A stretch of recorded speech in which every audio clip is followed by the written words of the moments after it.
नमस्कार, महाभारत देख रहे हैं आप सभी। आपके साथ मैं हूं अनामिका अजय मिश्रा। करोड़ों रुपए के चर्चित आईडीएफसी फर्स्ट बैंक फंड घोटाले में सीबीआई का शिकंजा लगातार कसता जा रहा है। अब एचएसपीसीबी के तत्कालीन वरिष्ठ लेखा अधिकारी प्रवीण कुमार की गिरफ्तारी हुई और कोर्ट ने 3 दिन की सीबीआई रिमांड पर भेज दिया। इस मामले में अब तक 22 गिरफ्तारी हो चुकी है, जिनमें आईएएस अधिकारी भी शामिल हैं। सबसे बड़ा सवाल, आखिर इतने बड़े सरकारी फंड का ट्रांसफर बिना कई स्तरों की मंजूरी के कैसे हो गया? क्या ये सिर्फ कुछ अधिकारियों की करतूत थी या पूरे सिस्टम में गड़बड़ी?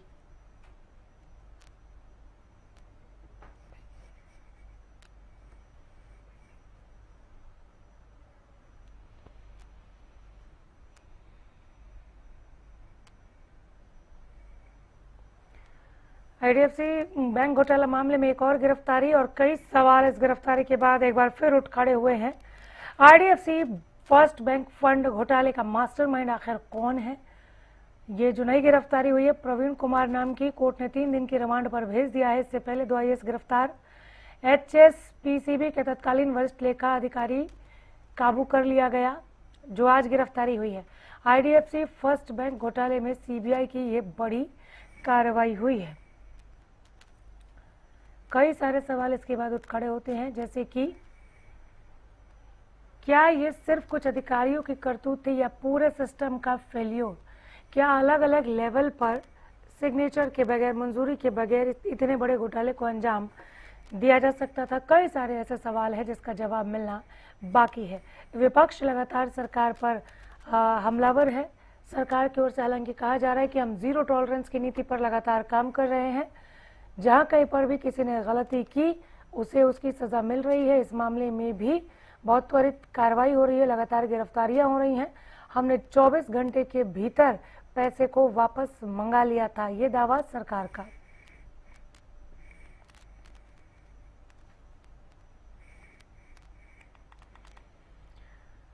तो करोड़ों रुपए के चर्चित आईडीएफसी फर्स्ट बैंक घोटाला मामले को लेकर हम बात कर रहे हैं। इस मामले में एक नई गिरफ्तारी हुई है प्रवीण कुमार नाम से।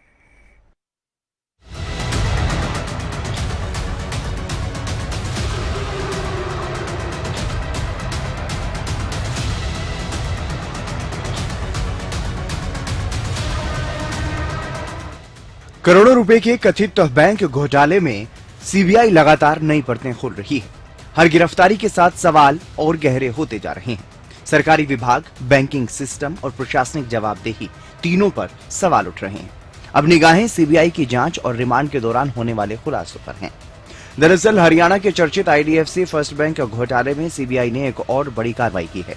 हरियाणा राज्य प्रदूषण नियंत्रण बोर्ड यानी एचएसपीसीबी के तत्कालीन वरिष्ठ लेखा अधिकारी प्रवीण कुमार को भी गिरफ्तार किया गया है। सीबीआई ने आरोपी को कोर्ट में पेश किया, जहां से 3 दिन की रिमांड पर भेजा गया। इससे पहले इसी मामले में 2 आईएएस अधिकारियों को भी गिरफ्तार किया जा चुका है। अगर देखा जाए तो आईडीएफसी फर्स्ट बैंक फंड घोटाले की जांच कर रही सीबीआई लगातार आरोपियों पर शिकंजा कस रही है। एक रिकॉर्ड के मुताबिक आईडीएफसी फर्स्ट बैंक फंड घोटाले में अब तक 22 गिरफ्तारियां हो चुकी और अब जांच एजेंसी ने हरियाणा राज्य प्रदूषण नियंत्रण बोर्ड के तत्कालीन वरिष्ठ लेखा अधिकारी प्रवीण कुमार को गिरफ्तार किया। आरोप है कि सरकारी फंड के करोड़ों रुपए फर्जी दस्तावेजों और नियमों की अनदेखी कर आईडीएफसी बैंक के खातों में ट्रांसफर किए गए। इस पूरे मामले में कई स्तरों पर वित्तीय अनियमितताओं की जांच चल रही है। गिरफ्तारी के बाद सीबीआई ने प्रवीण कुमार को विशेष अदालत में पेश किया। एजेंसी ने पूछताछ और सबूत जुटाने के लिए रिमांड की मांग की, जिस पर अदालत ने आरोपी को 3 दिन की सीबीआई रिमांड पर भेजा। ऐसे हालात है कि नहीं है? जब बैंक घोटाला सामने आया था, अब उसमें आईएएस अफसरों को पकड़ा जा रहा है सीबीआई की तरफ से। मुख्यमंत्री ने एक बयान दिया था 1-2 दिन छोड़ के कि सरकार को कोई नुकसान नहीं हुआ, सरकार का पैसा वापस आ गया। जब सरकार को नुकसान नहीं हुआ तो फिर सीबीआई जांच क्यों? फिर अफसरों को क्यों पकड़ा जा रहा है? नुकसान नहीं हुआ तो एक आईएएस अफसर को बचाने के लिए, 1-2 आईएएस अफसरों को बचाने के लिए सरकार उनको सरकारी गवाह भी बना सकती है। और इसलिए बना सकती है उनको कि अगर उनको गिरफ्तार किया, उन पे हाथ डाल लिया जबकि वो भी उतने ही गुनाहगार हैं जितने दूसरे हैं। अगर उनको कहीं पकड़ लिया तो फिर सरकार की पोल खुल जाएगी। उनके पास बहुत सारी चीजें सरकार की कि भाई बैंक घोटाला ये बड़ा भारी घोटाला है, उसमें कई अफसरों को भी आ रहे अखबारों में नाम छप रहे हैं। तो इसमें मेरे को ये है कि बड़ा गंभीर मामला है ये, सीबीआई इंक्वायरी कर रही है। इसके साथ साथ सुप्रीम कोर्ट या हाई कोर्ट के जज के अंडर होना चाहिए ये मामला, ताकि दोषी बचे ना, निर्दोष को फंसे ना। तो कोई तो ये कहते हम तो निर्दोष हैं, कई कहते दोषी बच जाएंगे, तो एक पूरी तय तक इंक्वायरी चाहिए। इसको ये स्पष्ट होना चाहिए इतना बड़ा जो इन्होंने किया है घोटाला, कौन कौन उससे इन्वॉल्व है। तो दोषी नहीं बचना चाहिए और निर्दोष फंसना चाहिए। और उसका ये है जुडिशियस वो हो, सीबीआई इंक्वायरी कर रही है, अगर हाई कोर्ट का जज की सुपरविजन में हो तो वो बेहतर हो। माना जा रहा है कि पूछताछ के दौरान फंड ट्रांसफर की प्रक्रिया, अन्य अधिकारियों की भूमिका और घोटालों के नेटवर्क से जुड़े अहम खुलासे हो सकते हैं। सीबीआई की जांच अभी जारी है और हर नई गिरफ्तारी के साथ इस घोटाले की नई परतें खुल रही हैं। 3 दिन की रिमांड में क्या नाम सामने आएंगे, क्या इस मामले का मास्टरमाइंड बेनकाब होगा और क्या करोड़ों रुपए के इस बहुचर्चित घोटाले में जवाबदेही तय हो पाएगी, यही सबसे बड़ा सवाल है। Bureau report, Haryana news. तो चलिए आईडीएफसी फर्स्ट बैंक फंड घोटाले पर आगे बढ़ते हैं, चर्चा को आगे बढ़ाते हैं। हमारे साथ बीजेपी प्रवक्ता संदीप हिंदुस्तानी स्टूडियो में मौजूद हैं। स्वागत है आपका। सुखबीर जी तंवर, आपका भी स्वागत है, आप कांग्रेस प्रवक्ता हैं। और विजेंद्र रेड्डू, प्रवक्ता इनेलो, हमसे कुछ देर में आपसे जुड़ेंगे। एक एक करके शुरुआत आपसे कर लेते हैं। संदीप जी, क्या लगता है मास्टरमाइंड कौन? नित नई गिरफ्तारियां, विपक्ष कह रहा है कि ये हो ही नहीं सकता कि इसमें किसी नेता की संलिप्तता ना हो।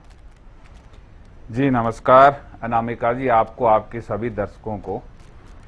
अभी मैं विपक्ष के नेता भूपेंद्र सिंह हुड्डा जी और इनेलो पार्टी के नेता अभय सिंह जी की स्टेटमेंट सुन रहा था। बड़े दुख की बात है कि सरकार द्वारा भ्रष्टाचार पे जीरो टॉलरेंस की नीति अपनाई जा रही है और विपक्ष के नेता कहीं ना कहीं ये जो भी इसमें अंदर डाले गए हैं, जिनकी भी गिरफ्तारियां की गई हैं, उसके ऊपर सवाल उठा रहे हैं। अभी आपने सुनाया कि इन्होंने बिल्कुल स्पष्ट कहा है कि इनको कहीं ना कहीं झोल लग रहा है।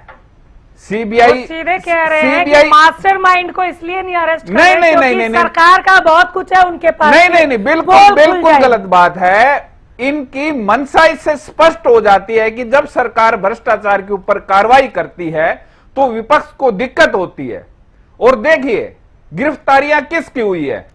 गिरफ्तारी बाबू की भी हुई है, बाबू के बॉस की भी हुई है, आईएएस ऑफिसर्स की गिरफ्तारी हुई है। एक आईएएस ऑफिसर की नहीं हुई, 2 की नहीं हुई, 3 आईएएस अधिकारी हैं, इसमें नपे हैं। लेकिन जब भ्रष्टाचार पे जीरो टॉलरेंस की बात होती है, सरकार जब उस पर सख्त से सख्त कार्रवाई करती है, उस समय में विपक्ष के नेताओं के इस तरीके के बयान कहीं ना कहीं भ्रष्टाचारियों को समर्थन देने का काम तो नहीं करते। आखिर ये कहना क्या चाहते हैं? क्या इनके ऊपर कार्रवाई नहीं करनी चाहिए थी? क्या इस तरीके की स्टेटमेंट जो गिरफ्तारियां हुई हैं उनके ऊपर प्रश्नवाचक चिन्ह लगाने का काम नहीं करते? तो ये अपने आप में सवालिया निशान है। मैं आपको बता रहा हूं, जब से माननीय मुख्यमंत्री नायब सिंह सैनी जी के नेतृत्व में हमारी सरकार कर रही है, काम कर रही है, तब से लेके सैकड़ों अधिकारी जो भी भ्रष्टाचार के आरोप में पाए गए हैं उनके ऊपर कार्रवाई हुई है। चाहे वो बाबू हो, चाहे वो बाबू का बॉस हो, चाहे वो इंजीनियर हो, चाहे वो एक्शन हो, चाहे वो एचसीएस हो, चाहे वो आईपीएस हो या आईएएस हो। इससे बिल्कुल स्पष्ट पता चलता है कि नायब सरकार की भ्रष्टाचार पे बिल्कुल जीरो टॉलरेंस की नीति है।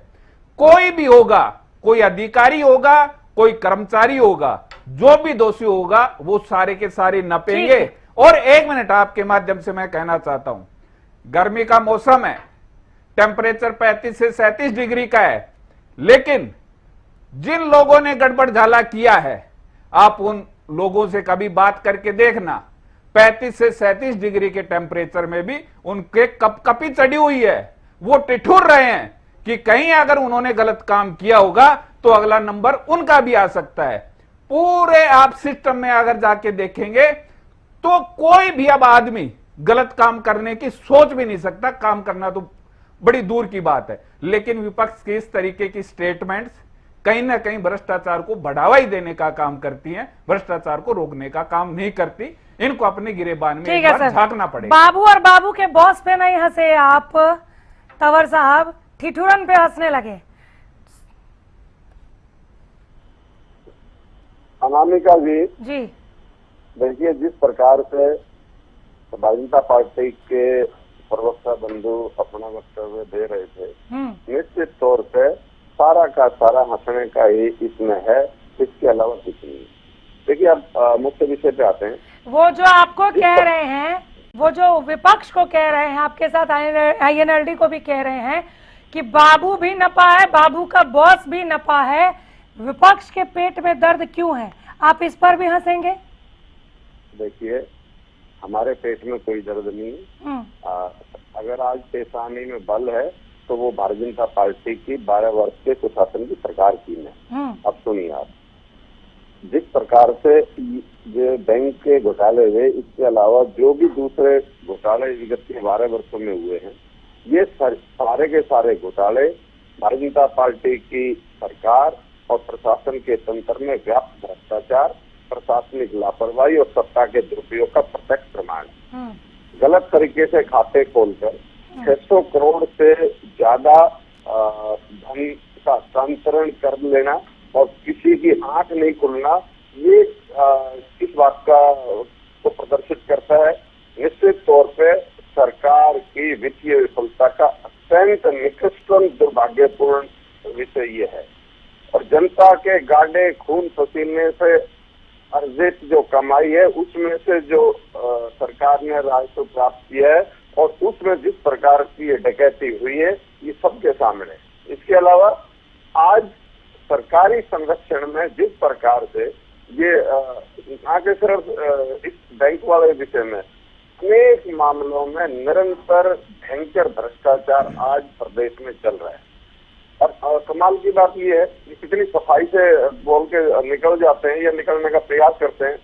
जिस प्रदेश के आधा दर्जन से ज्यादा वरिष्ठतम IAS अधिकारी संलिप्त हों, जिनमें 3 की गिरफ्तारी होगी हो, कुछ गिरफ्तारी से ही नहीं के मुताबिक बचने का प्रयास कर रहे हैं, जो कह रहे थे थर-थर कांप रहे हैं, होना जाना लगता नहीं किसी का क्या होगा। और जिस तरह से सरकार की कार्यशैली है और जो कार्य कुशलता है, बहुत बड़ा प्रश्न चिन्ह आज है।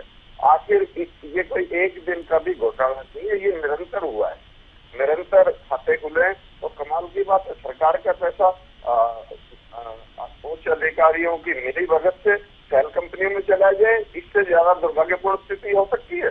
तेज बोलने से विषय नहीं बदलेंगे। विषय ये है कि ये डाकू लुटेरों डकैतों को संरक्षण देने वाली सरकार है, चाहे उसमें अधिकारी है चाहे इनके नेता हैं। तो क्या कोई सोच सकता है क्या किसी उच्च स्तर के राजनीतिक संरक्षण के बिना इतनी बड़ी चोरी हो सकती है? निश्चित तौर पे आज ये बिल्कुल नग्न हो चुके हैं। और ये बात तो करते हैं जीरो टॉलरेंस की, बार बार एक शब्द रट लिया है कि जीरो टॉलरेंस इनकी राम मंदिर में भी सामने आई। अरे जिस प्रकार से एक ट्रस्ट का गठन हुआ, माननीय मोदी जी ने वो ट्रस्ट का गठन किया और माननीय सुप्रीम कोर्ट के निर्देश पे गठन हुआ था। सर वहाँ पे भी कार्रवाई हो रही है, हालांकि हम थोड़ा व्यापक विषय है राम मंदिर। नहीं मैं कह रहा हूँ, नहीं बिल्कुल ठीक है, बात करेंगे, इस पे भी बात होनी चाहिए, बात होनी चाहिए, आई अग्री। लेकिन अभी विषय अंतर मत होइए ना प्रभु, IDFC पे पूछने के लिए कम है क्या? मैं अनामिका जीरो टॉलरेंस की बात कर रहा हूँ। बात जीरो टॉलरेंस की करते हैं और लुटेरे डकैतों को संरक्षित करते हैं। तो ये ऊपर से नीचे तक, चाहे केंद्र के स्तर की बात है चाहे प्रदेश के स्तर की बात है, आज किस प्रकार से एथनॉल को पेट्रोल में मिला के जिस तरह से लूट हो रही है और समस्त राष्ट्र के गाड़ियां बर्बाद कर रहे हैं, ये निश्चित तौर पे लुटेरों का गिरोह है, संगठित तरीके से रात को प्रदेश को लूटा जा रहा है और हम हर व्यक्ति तक इनकी लूट और डकैती को लेके जाएंगे। ठीक है, मुझे जहां तक समझ में आया संदीप जी, तंवर साहब ये कह रहे हैं कि आप जीरो टॉलरेंस की बात तो करते हैं, कुछ हुआ है उसके बाद एक्शन भी ले रहे हैं, लेकिन जीरो टॉलरेंस का असर नहीं दिख रहा सर। गलतियां हो रही हैं और जानबूझकर की गई ये गलतियां हैं। देखो, असर भी हो रहा है और असर दिखाई भी दे रहा है, लेकिन समस्या ये है कि ये कांग्रेस के लोगों को दिखाई नहीं देता। भ्रष्टाचार पे जब जीरो टॉलरेंस की बात करते हैं, सुन लीजिए अब आप सुन लीजिए, अभी बता रहा हूँ, अभी बता रहा हूँ आपको, भ्रष्टाचार पे जीरो टॉलरेंस। आप तो युवाओं की नौकरी की दलाली करते हो, युवाओं की नौकरी की दलाली करने वाले हमको सिखा रहे हैं भ्रष्टाचार पे कैसे कार्रवाई करनी चाहिए। अरे युवाओं की नौकरी की दलाली करने वाले लोग बताएंगे हमको भ्रष्टाचार पे कैसे काम करेंगे। युवाओं की नौकरी की दलाली करने वाले लोग हो, किसानों की जमीनों को लूटने वाले आप लोग हो, ट्रांसफर पॉलिसी के नाम से करोड़ों रुपए ऐंठने वाले लोग आप हो, और आप हमसे पूछेंगे, आप हमें बताएंगे भ्रष्टाचार पे कैसे कार्रवाई होगी। आपके समय में 10 साल के कार्यकाल में आप बताइए कितने आईएएस ऑफिसर जेल की सलाखों के अंदर गए थे। सिर्फ झूठ बोलना, बार बार झूठ बोलना, जनता को भ्रमित करना, सिर्फ यही काम रह गया है आपका। मुद्दे की बात कीजिए। मैंने आपको बताया है, जब से आईडीएफसी फर्स्ट बैंक का ये बैंक घोटाला सामने आया है, एक-एक करके बोलिए, सिलसिलेवार तरीके से देखिए। मैंने एक बात बोली है, बाबू से लेके बॉस तक न पे हैं, एचसीएस से लेके आईपीएस से लेके आईएएस तक न पे हैं, किसी को नहीं छोड़ा गया है। और जो भी होगा, एक सेकंड संदीप जी, मंत्री कौन है? एक सेकंड संदीप जी, रुकिए। जब भ्रष्टाचार पे कार्रवाई होती है ना अमिका जी, तो कांग्रेस के पेट में क्यों दर्द होता है? ठीक है, रुकिए। कांग्रेस वालों के पेट में क्यों दर्द हो रहा है जब भ्रष्टाचार पे कार्रवाई? रिपीटेशन का कोई मतलब है? रुकिए। नौकरियों में दलाली करने वाले लोग हमें बताएंगे क्या? सीएम के लिए कुछ कह रहे हैं, क्योंकि भ्रष्टाचार पे जीरो टॉलरेंस है। हिंदुस्तानी जी, समस्या यही है कि हिंदुस्तानी जी, तंवर साहब मुख्यमंत्री को लेकर कुछ कह रहे हैं, सुन लीजिए पहले, फिर बोलिए तंवर साहब। देखिए, इस मामले में निश्चित तौर पे क्योंकि बहुत बड़ा वित्तीय विषय सम्मिलित है, बतौर वित्त मंत्री माननीय मुख्यमंत्री की सलाह, और अगर इस लूट और उसको उस लिहाज से देखा जाए, जब सेशन चल रहा था और ये घोटाला प्रकाश में आया था, हमने तुरंत सीबीआई जांच की मांग करी थी, लेकिन इन्होंने किया क्या, इसको जांच को भटकाने के लिए विजिलेंस जांच के नाम पे चीजों को बर्बाद करने के लिए सीबीआई जांच से आगे भी हुड्डा साहब ने, संदीप हिंदुस्तानी, हुड्डा साहब ने, हमने दिखाया है रिपोर्ट में, और ये आज नहीं, वो लगातार ये मांग कर रहे हैं कि सुप्रीम कोर्ट या हाई कोर्ट के सिटिंग जज से इसकी जांच हो जानी चाहिए। तंवर साहब ने अभी जो कहा और हुड्डा साहब के बयान पर जल्दी से फाइनल कमेंट। अनामिका जी, आपके माध्यम से मैं बताना चाह रहा हूं, जिन्होंने युवाओं की काबिलियत की, उनकी नौकरी की दलाली की है, इन लोगों को भ्रष्टाचार की जीरो टॉलरेंस नीति पे दिक्कत क्या है? दूसरी बात, आपने भूपेंद्र सिंह हुड्डा जी की बात की। भूपेंद्र सिंह हुड्डा जी ने भ्रष्टाचार के ऊपर जो कार्रवाई हुई, उसको उन्होंने क्या कहा, आपने ध्यान से सुना होगा। जल्दी सर, 10 सेकंड। आप उनको ध्यान से सुनिए, कहीं ना कहीं वो भ्रष्टाचारियों का समर्थन करते दिखाई दिए, वो साइलेंटली भ्रष्टाचारियों का समर्थन करते दिखाई दिए भूपेंद्र सिंह हुड्डा अपने वक्तव्य में। इन लोगों से, हालांकि कांग्रेस का ये मानना है कि वो चाहती है कि दूध का दूध और पानी का पानी हो जाए, इसलिए जांच से जांच कराई जाए। लेकिन सरकार का ये कहना कि जांच सही दिशा में चल रही है, इसलिए विपक्ष के पेट में दर्द हो रहा है, यानी कि ये महाभारत हाल फिलहाल तक समाप्त होती नजर नहीं आ रही है। सीबीआई भी लगातार तेज गति से इस जांच में आगे बढ़ रही है। नित नई गिरफ्तारियां, आगे भी अपडेट लेकर आते रहेंगे। फिलहाल आप दोनों का बहुत शुक्रिया, धन्यवाद। महाभारत में इतना ही, नमस्कार।